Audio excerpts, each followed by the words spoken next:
স্বাধীন নাগরিক হয়ে যে আমরা অধিকার থেকে বঞ্চিত।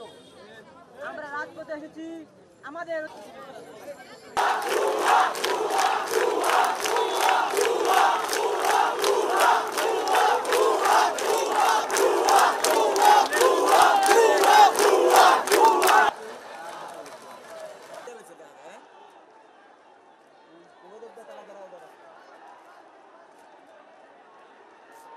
আমাদের এখন দাবি এক দফা দাবি, সরকার পতন, আর কোনো দাবি নাই।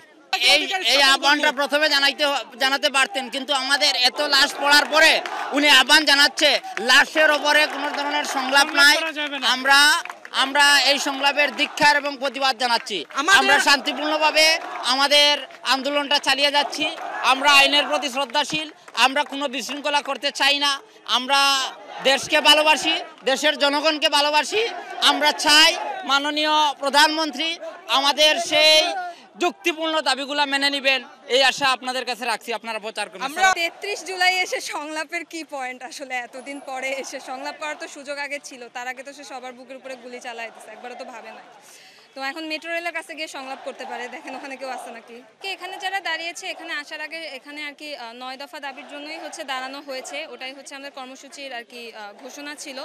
কিন্তু পুরো দেশব্যাপী এখন সবাই আসলে এক দফা দাবিতে একাত্মবদ্ধ।